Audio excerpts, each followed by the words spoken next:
నాకు నీతులు చెప్పేటంత దానివైపోయావా నువ్వు? నీకెంత ధైర్యం ఉంటే నా స్లిప్పుల గురించి శాంభవి పిన్నికి చెప్తావు? మీరు పొరపాటు పడుతున్నారమ్మా. మీ గురించి నేనెందుకు చెప్తాను? నేనేం చెప్పలేదు. నువ్వు చెప్పకపోతే ఇంకెవరు చెప్తారు? మళ్ళీ తొక్కలో కవరింగ్ ఒకటి. ఆఫ్టర్ ఆల్ పని మనిషివి. మా ఇంటి విషయాలు నీకెందుకే? నాకు నీతులు చెప్పినప్పుడే నీ చెంప పగలగొట్టుంటే నా గురించి మా పిన్నికి చెప్పుండేదానివి కాదు.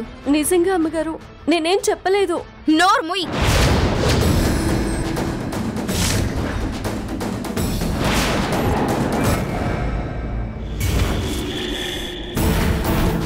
నాకు సమాధానం చెప్తున్నావేంటే? ఎంత పొగరే నీకు?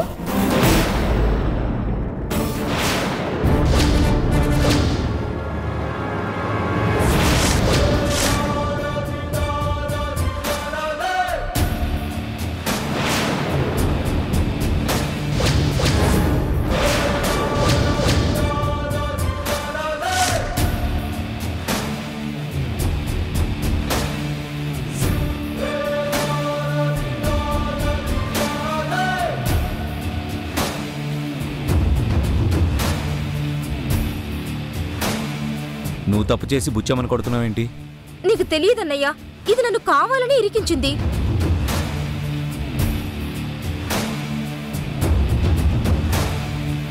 నిన్ను ఇరికించాలనుకుంటే పిన్ని నిన్ను తిడుతున్నప్పుడు పిన్నిని ఆపుండేది కాదు. నిన్ను ఎగ్జామ్కి పంపించమని పిన్నితో చెప్పుండేది కాదు. ఆ మాత్రం ఆలోచన కూడా లేదా నీకు?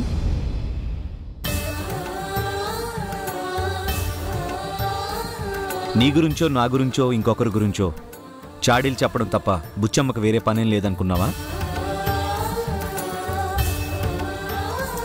నువ్వు స్టడీస్ మీద కాన్సన్ట్రేషన్ చేసుంటే అలా స్లిప్పులు పెట్టాల్సిన అవసరం ఉండేది కాదుగా. అయినా నువ్వు చేసిన తప్పులకి సిగ్గుపడకుండా బుచ్చమ్మ మీద నీ ప్రతాపం చూపిస్తున్నావా?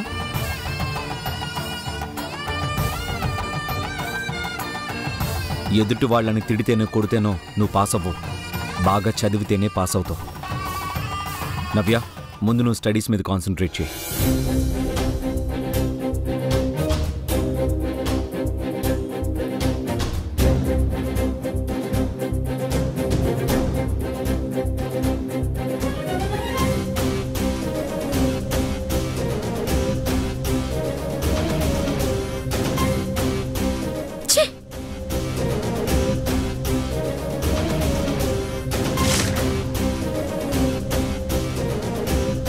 కథ ఇలా రివర్స్ అయిపోనాదేటమ్మా? రివర్స్ అవలేదే, మనకింకా మంచి అవకాశం దొరికింది.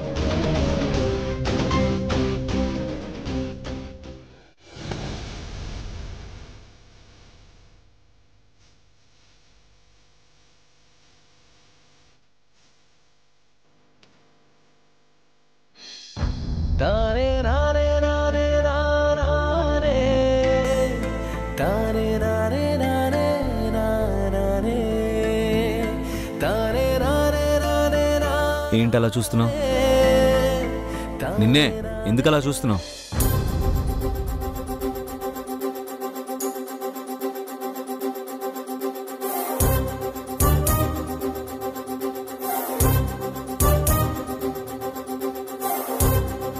ఏంటి ఇక్కడ కూర్చున్నావు? మీకు నా మీద అంత ప్రేమ ఉంది అనుకోలేదు. ప్రేమేంటి అని నేను నీకు చెప్పానా? మనసులో ఉన్న ప్రేమని మాటలతో చెప్పక్కర్లేదు, కళ్ళల్లో కనిపిస్తుంది, చేతల్లో కూడా కనిపిస్తుంది.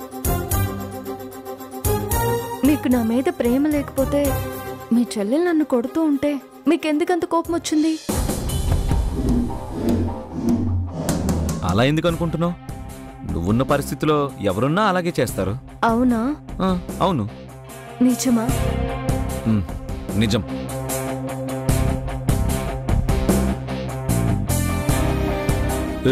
దగ్గరికి వస్తున్నావేంటి? భర్త దగ్గరకు భార్య రావడం తప్పు కాదు కాబట్టి. ఏంటి భర్త భార్య అంటున్నావు ఏంటి? నీకు నాకు ఏం సంబంధం లేదని చెప్పాను కదా. భార్య భర్తల మధ్య సంబంధం లేకుండా ఎలా ఉంటుంది?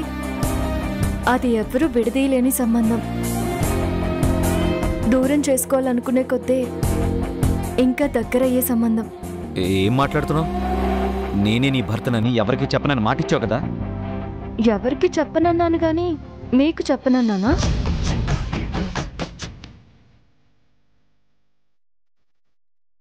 ఎవరికి చెప్పనంత మాత్రానా మీరు నా భర్త కాకుండా పోతారా? నేను మీ భార్యని కాకుండా పోతానా? ఇదిగో, నువ్వు ఇలా మాట్లాడడం నాకు అస్సలు నచ్చదు. మీరు ఇలా మాట్లాడడం నాకు కూడా నచ్చదు. మీద చేస్తున్నావేంటి? నేనేమి కావాలని వేయలేదు. మీ షర్టు మీద చీముంది. చెప్తే నేను తీసుకుంటాను కదా. నన్ను కొట్టకుండా మీరు ఆపినప్పుడు మిమ్మల్ని చీమైనా కొట్టకుండా నేను కూడా చూసుకోవాలిగా.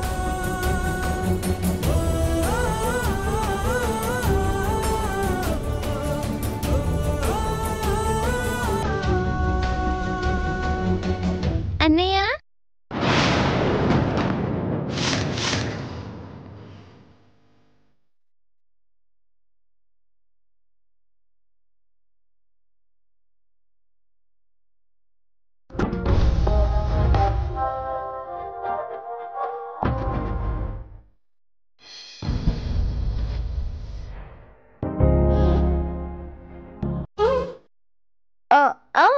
పొయ్యి మీద పాలు పెట్టాను.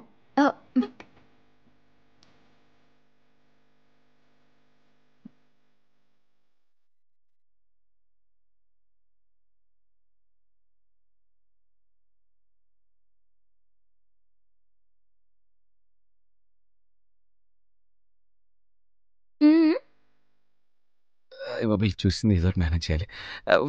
ఫోన్. హలో, చెప్పండి. ఫోన్ రాలేదు కదన్నయ్య. నేనే చేశా. ఆహా.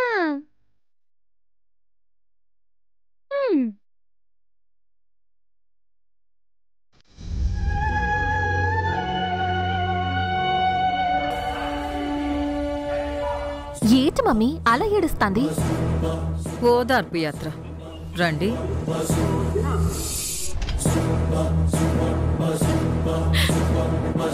ఏంటి నవ్య, ఇంకా బాధపడుతున్నావా? అది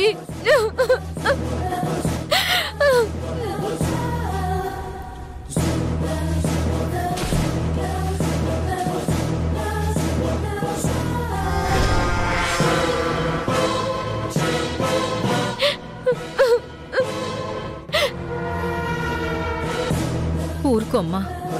పరీక్షలనేవి నీ చదువుకి తప్ప నీ జీవితానికి పరీక్ష కాదుగా.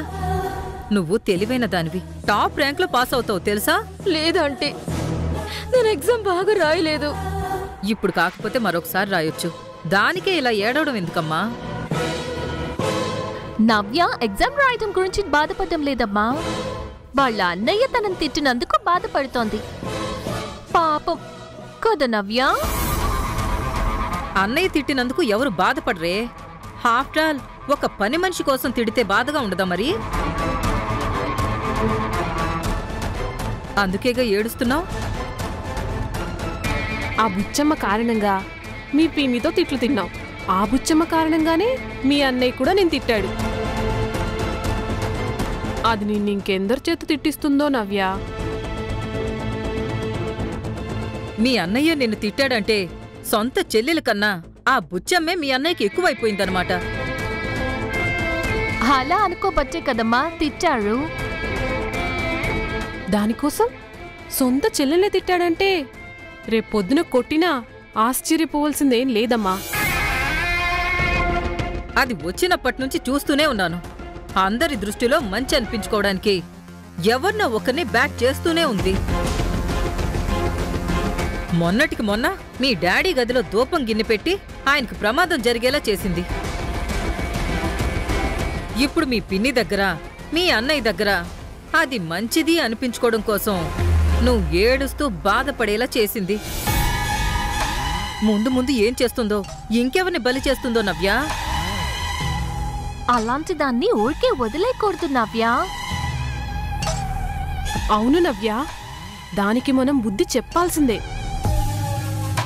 ఆ పని దానికోసం నువ్వు బాధపడ్డమేంటి నవ్య? దాని సంగతి మేం చూసుకుంటాం. నువ్వు నేను చెప్పినట్టు చేస్తే చాలు.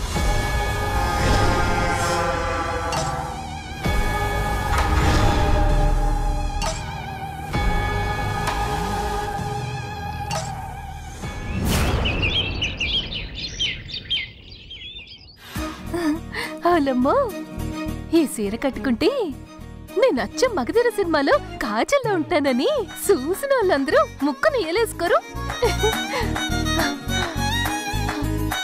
ఇది నా పుట్టినరోజు కొనుక్కున్న సీర. ఇది కట్టుకుంటే సమంత కన్నా నేనే అందంగా ఉంటాను. అబ్బా! హాయ్, ఈ సీర కట్టుకుని బయటికెళ్తే మగాళ్ళందరూ రెప్పేయకుండా నా వంక చూస్తుంటారు.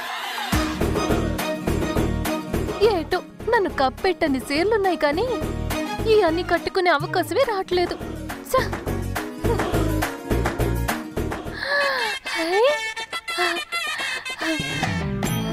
ఈ గాజులు వేసుకుంటే బుట్ట బొమ్మలా ఉంటాను.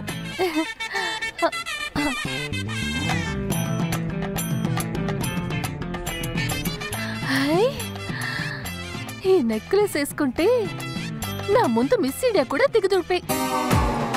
ఏదో మొన్న ఇంట్లో వరలక్ష్మి వ్రతం జరిగింది కాబట్టి కొత్త సీర కట్టుకుని నగలు పెట్టుకుని అదృష్టం వచ్చినది. వారానికి 4 పండుగలున్నా బాగుండేది. ఇవన్నీ సింగరించుకునేదాన్ని. మామూలుగానే నేను చాలా అందంగా ఉంటాను. పట్టు సీర కట్టుకుని ఈ నగలన్నీ వేసుకుంటే లక్ష్మీదేవిలాగా కళకళకళకళలాడిపోతాను. పోలీసులు స్కూల్ పిల్లలు రోజు యూనిఫామ్ వేసుకున్నట్టు ఈ ఇంట్లో కూడా రోజు పట్టు సీరలు కట్టుకుని బొట్టు నిండా నగలేసుకోవాలన్న రూల్ ఉండుంటే ఎంత బాగుండేదో.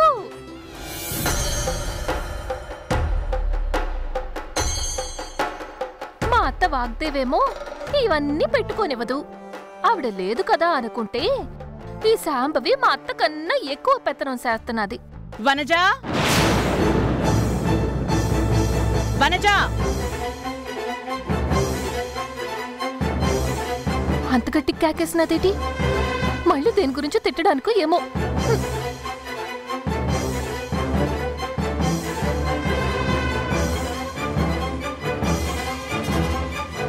ఓలమ్మో, ఆవిడ చేతిలో ఫైల్ ఉంది. అది నా దొంగ సర్టిఫికెట్ల ఫైల్ కాదు కదా.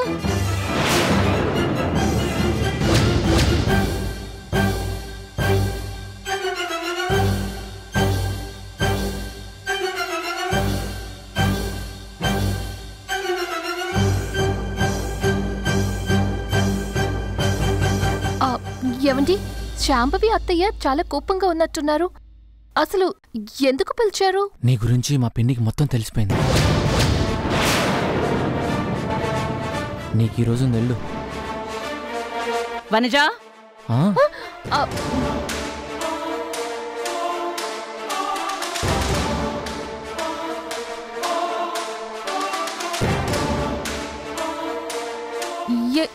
ఏంటాంటీ? నువ్వసలు చదివావా?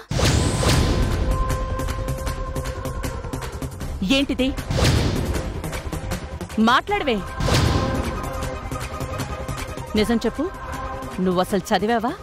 ఓలమ్మో, ఈవిడికి నా చదువు గురించి తెలిసిపోనాది. ఈవిడికి తెలిసిపోనాదంటే మా అత్తకి చెప్పేస్తుంది. ఆవిడికి తెలిసిందంటే నన్ను కాల్చి పారేస్తుంది. ఆవిడ పేరు మీద స్కూల్ పర్మిషన్స్ అప్లై చేశాం కదా, ఆవిడ సర్టిఫికెట్స్ అన్ని ఫేక్ అట. మేడం, ఈ ఒక్కసారికి క్షమించండి madam. Madam madam please madam.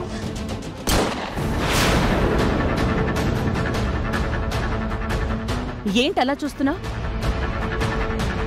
ఈ డాక్యుమెంట్స్ నువ్వు చదివే సంతకం చేశావా? ఒకసారి చూడు, చెక్ చేయి.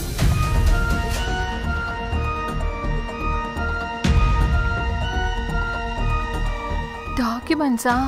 అంటే నా సర్టిఫికెట్ల ఫైల్ కాదన్నమాట. అమ్మయ్యా! చూడమంటే అమ్మయ్య అంటావేంటి? అది అనుకోకుండా అలా వచ్చేసింది. నువ్వు స్కూల్ ఇన్ఛార్జ్ అనున్న చోట సంతకం చేయాలి. అక్కడ కాకుండా కాంట్రాక్టర్ అనున్న చోట సైన్ చేసావు.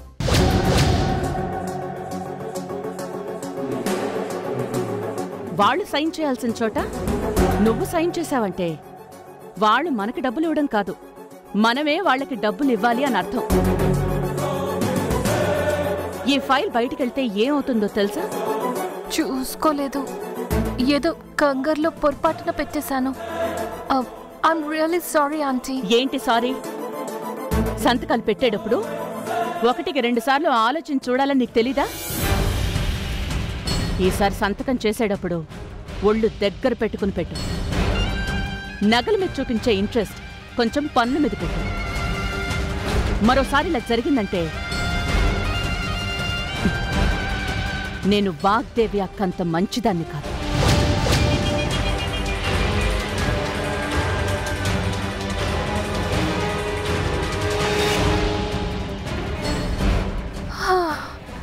ఓలమ్మో, ఏ దేవుడు రక్షించినాడో బతికిపోయాను.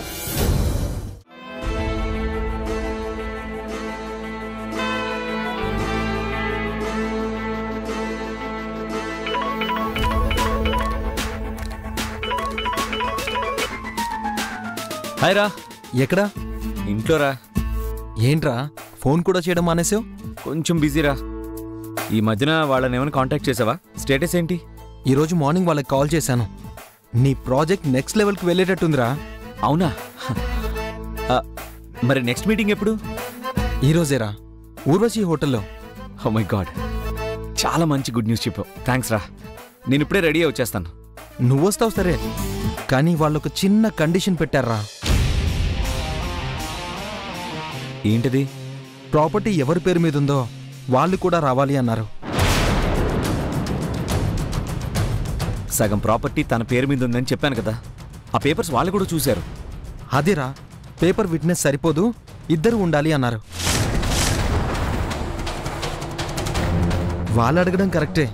తన ప్రాపర్టీని నీ ప్రాజెక్టుకి ఇస్తున్నట్టుగా వెల్లింగ్ సిగ్నేచర్ ఆమె పెట్టాలి కదా. రై, నా ప్రాబ్లం నీకు తెలుసు కదరా. నీ పర్సనల్ ప్రాబ్లమ్స్ వాళ్ళకి అనవసరం కదరా. తనని కూడా నీతో తీసుకునిరా.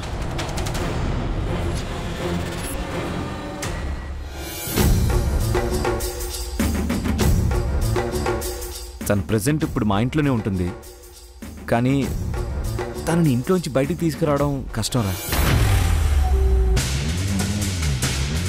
రే, ఈ ప్రాజెక్ట్ నీ లైఫ్ డ్రీమ్ రా. నీ డ్రీమ్ ఫుల్ఫిల్ అవ్వాలి అంటే రిస్క్ చేయక తప్పదు. ఏదో ఒకటి చేసి నువ్వు తీసుకురావాల్సిందే. సరేరా, ఏదో ఒకటి చేసి తన్ను కూడా తీసుకొస్తానులే.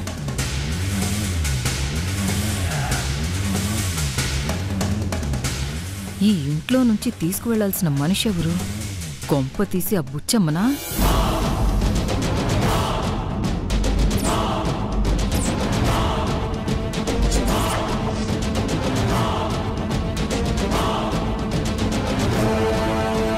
ఇంట్లో వాళ్ళెవరికీ తెలియకుండా ఎలా తీసుకెళ్ళాలి?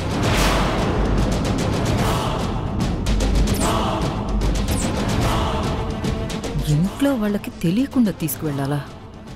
రాహుల్ ఇంత టెన్షన్గా ఫీల్ అవుతున్నాడంటే ఆ తీసుకువెళ్లాల్సిన మనిషి బుచ్చమ్మే అయ్యుంటుంది. ఎవరిని తీసుకువెళ్తాడో, ఎందుకు తీసుకువెళ్తాడో తెలుసుకోవాలి.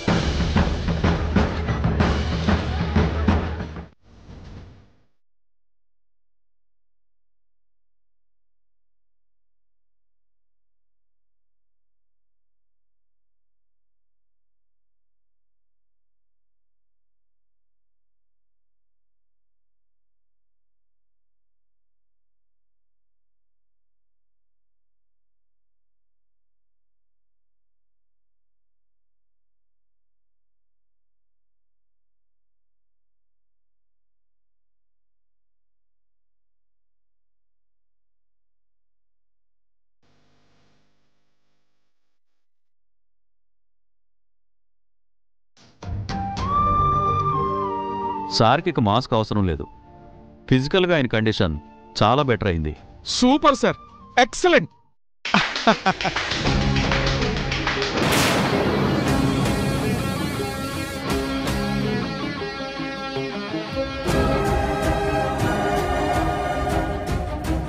అంటే మేడం, సార్ కండిషన్ బెటర్ అయిందనగానే కొంచెం ఎమోషన్ అయ్యాను. Sorry madam. కండిషన్ బెటర్ అయిందంటున్నారు, స్పృహలోకి ఎందుకు రావడం లేదు డాక్టర్? ఇస్తున్న మెడిసిన్స్ వల్ల తగిలిన గాయాలు ఫిజికల్గా తగ్గిపోతున్నాయి, కానీ మెంటల్గా సార్ చాలా డీప్ డిప్రెషన్లో ఉన్నారు మేడం.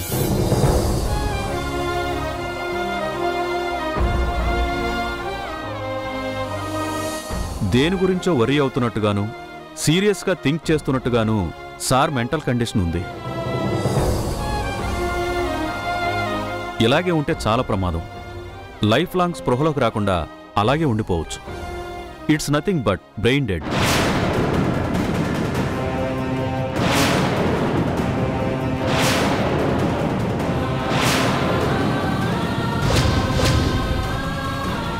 బాబుగారి పరిస్థితి మెరుగుపడాలి అంటే ఏం చేయాలి డాక్టర్ బాబు? మందులతో మనిషిని ట్రీట్ చేయగలం గాని మనసును ట్రీట్ చేయలేం. దీనికి ఒక్కటే పరిష్కారం కనబడుతుంది. ఏంటది డాక్టర్? సార్ చిన్ననాటి జ్ఞాపకాలు ఏమైనా గుర్తు చేయగలిగితే ఆయన త్వరగా కోలుకునే అవకాశం ఉంది.